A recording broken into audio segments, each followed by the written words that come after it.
آج ملزم کا اختصار تھا کہ جی جب تک چلان ڈیسائیڈ نہ ہو تب تک بیل ڈیسائیڈ نہ ہو۔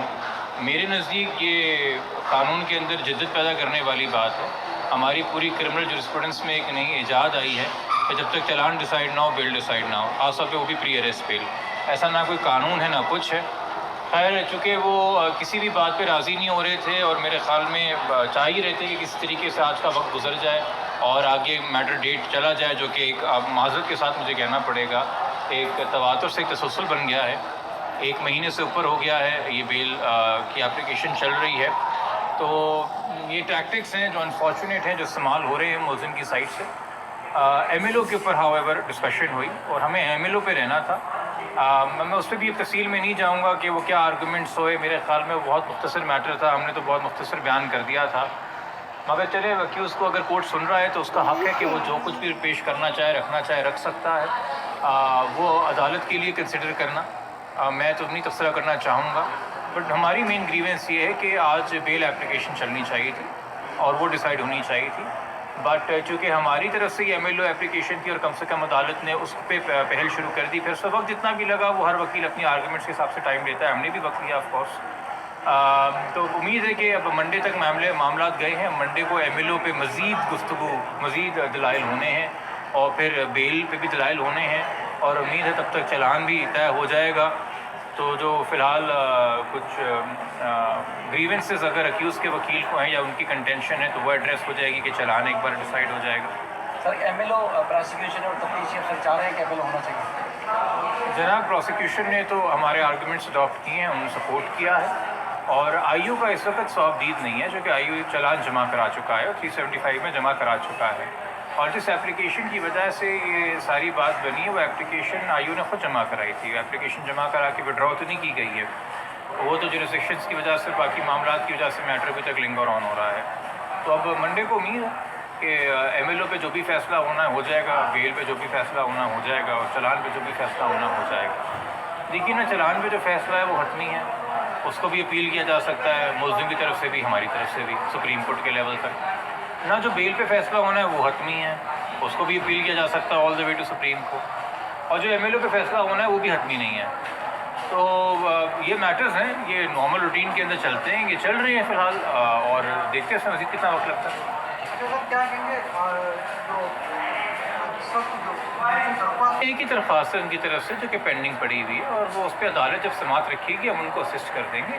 دیکھیے یہ میرے لیے مناسب نہیں ہے کہ میں اس پہ اختلاف کو کروں کہ فلانی درخواست کیوں فائل کی ہے یا فلانی چیز کیوں ملزم کا وکیل چاہ رہا ہے۔ میں زیادہ سے زیادہ یہ بات کر سکتا ہوں کہ عدالت کو ہمارے نزدیک کون سی درخواست کو پرائیورٹائز کرنا چاہیے، جو کہ ہمارا کنٹینشن ہے، مگر صوابدید عدالت کی کہ وہ کیا طے کریں۔ اسی طریقے سے ملزم کا اپنا رائٹ ہے کہ وہ اپنی کنٹینشن دے۔ میں فیلو پروفیشنل کالیگ یا لائر کے اوپر تو اس طرح کی کوئی کامنٹ نہیں کروں گا، اور یقینی طور پہ لائرز جو ہیں وہ کلائنٹس کی انسٹرکشنز فالو کرتے ہیں۔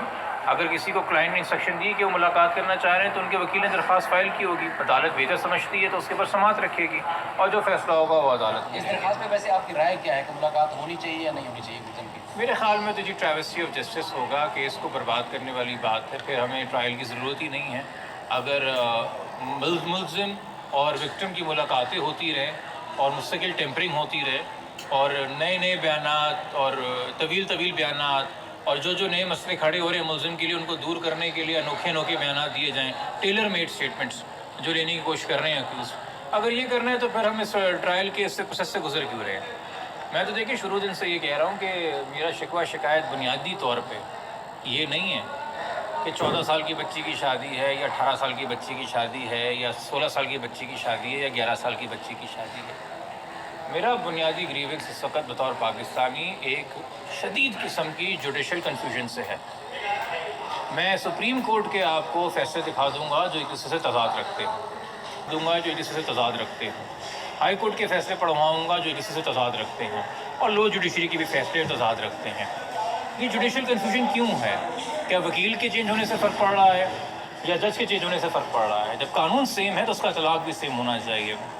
ہم تو اس کیس کے ذریعے چاہ رہے ہیں یا باقی جو کیس فالو کر رہے ہیں کہ ایک یونیفارمٹی آئے، ایک اپروچ آئے، والدین کو پتہ تو ہونا کہ کس عمر کے اندر ان کا بچہ ونڈریبل ہے، کس عمر میں ان کو انصاف ملے گا اور کس عمر کے اندر وہ انصاف کی کوئی امید نہ رکھیں.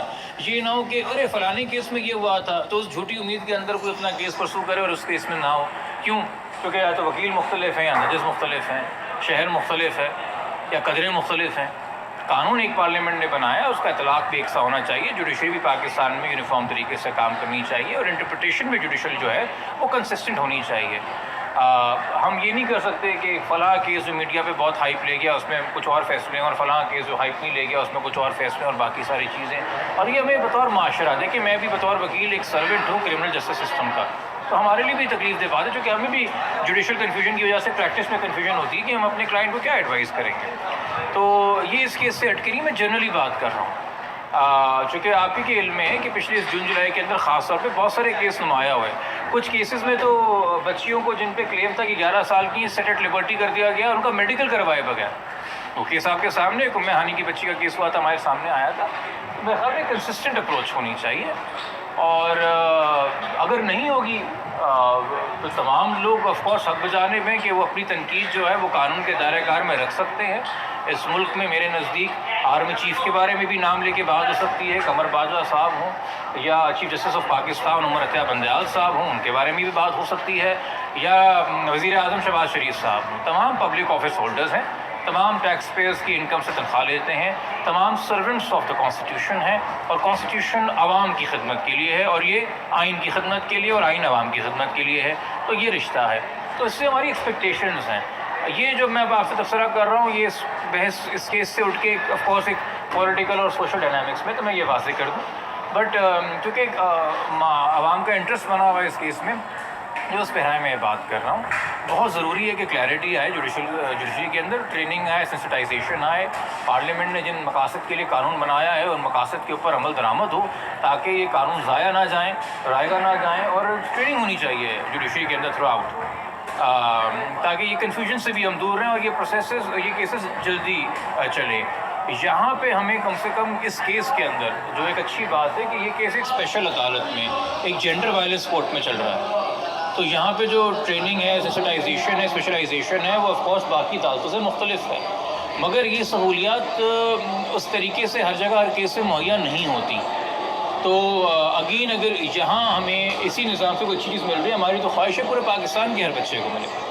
امام صاحب والدین کی طرف سے ملاقات کی بچی سے کیوں نہیں درخواست دی گئی؟ کچھ لوگ سوال کر رہے ہیں کہ والدین بھی تو چاہتے درخواست دی سکتے ہیں عدالت سے. میں ان لوگوں سے ملنا چاہتا ہوں جو ماں سے زیادہ بےتاب ہیں اور باپ سے زیادہ بےتاب ہیں بچی سے ملنے سے.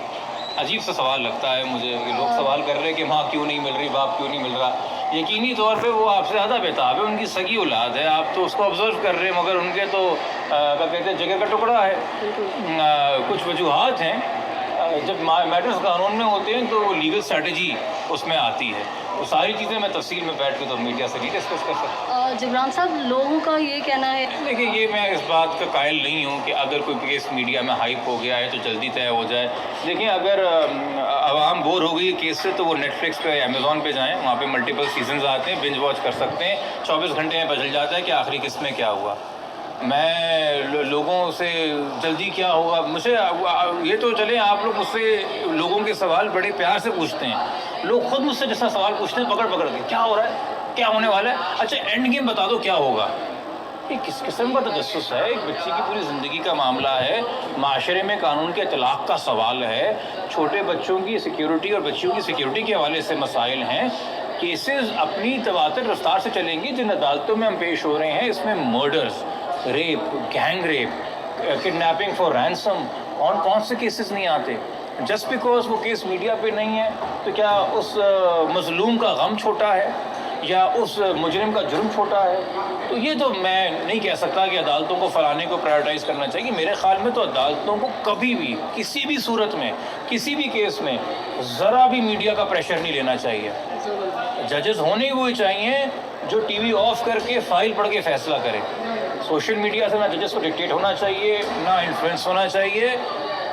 ججز کو انفلوئنس ہونا چاہیے قانون کی کتابوں سے اور آئین کی خدمت کے جذبے سے، جو کہ کنسسٹنسی مانگتا ہے ہمارے نظام میں، جوڈیشل انٹرپریٹیشن میں اور قانون کے اطلاعات کے اندر۔ میڈیا ہائپ سے نہیں، میڈیا آج اس طرف ہے کل اس طرف ہوگا، کیا فرق پڑتا ہے؟ ٹھیک ہے، شکریہ۔